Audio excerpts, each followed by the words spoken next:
जरा कल्पना करो, एक ऐसी धरती की जहां कोई इंसान नहीं था, न कोई शहर, न सड़कें, सिर्फ घने जंगल, गरजते ज्वालामुखी और कहीं दूर किसी विशाल जीव के कदमों की थरथराहट।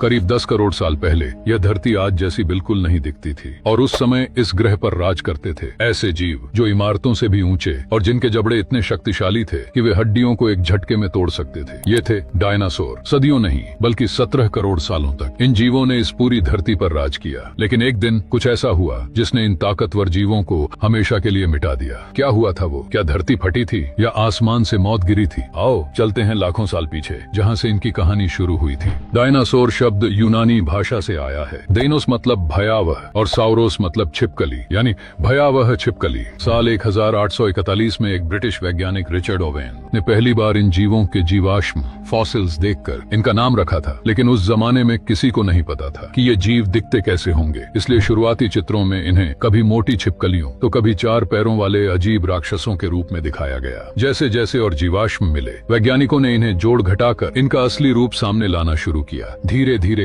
वो डरावना संसार हमारी कल्पना में आकार लेने लगा। आज दुनिया के वैज्ञानिकों ने 10,000 से ज्यादा जीवाश्म खोज निकाले हैं और लगभग 900 अलग अलग प्रजातियां पहचान ली हैं। हर साल करीब 40 से 50 नई प्रजातियां और मिलती हैं। हाल ही में चिली में मिला एक अनोखा डायनासोर जिसकी पूंछ तलवार जैसी थी और चोंच पक्षी जैसी, जिसे नाम दिया गया स्टेगोरोस एलेनगसस। हर जीवाश्म धरती के अतीत का एक पन्ना है, लेकिन उस कहानी को समझने के लिए हमें शुरुआत में लौटना होगा, जब पहला डायनासोर इस धरती पर चला। वैज्ञानिकों के अनुसार पहले डायनासोर करीब 24 करोड़ साल पहले प्रकट हुए थे। अब तक मिले सबसे पुराने जीवाश्म 23.1 करोड़ साल पुराने हैं, जो अफ्रीका में मिले हैं। उस वक्त सारी जमीनें जुड़ी हुई थीं, एक ही महाद्वीप के रूप में, पैंजिया। ऊपर से देखने पर धरती एक विशाल भूखंड थी जिसे एक ही महासागर ने चारों तरफ से घेरा था। मौसम बहुत गर्म और सूखा था, दिन में झुलसाने वाली गर्मी, रात में हड्डियां कंपा देने वाली ठंड। इसी युग को कहा जाता है ट्राइसिक काल। यहीं से डायनासोर की कहानी शुरू हुई। पहले डायनासोर बहुत बड़े नहीं थे, वे छोटे, तेज और चालाक जीव थे, ज्यादातर सिर्फ 2 मीटर लंबे। उनमें से एक था यूरैप्टर, जिसे डायनासोर का पूर्वज माना जाता है। उस समय और भी बड़े बड़े सरीसृप रेप्टाइल्स मौजूद थे। कुछ पानी में रहते थे, कुछ उड़ते थे। लेकिन धीरे धीरे डायनासोर अपने अनोखे गुणों से बाकियों से आगे निकल गए। उनका शरीर गर्म खून वाला था, जिससे वे तापमान में बदलाव झेल पाते थे। बाकी ठंडे खून वाले जीव धीरे धीरे नष्ट हो गए। लगभग 20.1 करोड़ साल पहले धरती पर एक भयंकर आपदा आई। ज्वालामुखी फटे, लावा की नदियां बह निकलीं, आसमान धुएं और गैसों से ढक गया। धरती का तापमान अचानक बढ़ गया, फिर तेजी से घटा। महासागर अम्लीय हो गए और ज्यादातर जीव मर गए। लेकिन डायनासोर बचे रहे। लगभग 6 लाख साल तक धरती पर तबाही मचती रही। आखिर में कुछ ही प्रजातियां जीवित रहीं, डायनासोर, मगरमच्छ, कछुए और कुछ छोटे स्तनधारी। इसी घटना को कहा जाता है ट्राइसिक जुरासिक विलुप्ति। यही वो पल था जब डायनासोर का असली युग शुरू हुआ। इसके बाद शुरू हुआ जुरासिक काल। धरती पर हरियाली फैल गई, घने जंगल, दलदल और नई प्रजातियां जन्म लेने लगी। अब डायनासोर हर जगह थे, जमीन पर, आसमान में, पानी में। कुछ इतने विशाल हुए कि उनका वजन 15 टन से भी ज्यादा था। इनमें सबसे प्रसिद्ध थे टाइटैनोसॉर्स। इसी समय एक ऐसा जीव भी जन्मा जिसने उड़ान भरनी शुरू की, आर्केओप्टेरिक्स, जो आधा पक्षी और आधा डायनासोर था। धीरे धीरे पैंजिया टूटकर 2 हिस्सों में बांट गई। लॉरेशिया उत्तर में, गोंडवाना लैंड दक्षिण में। धरती की शक्ल अब बदल चुकी थी।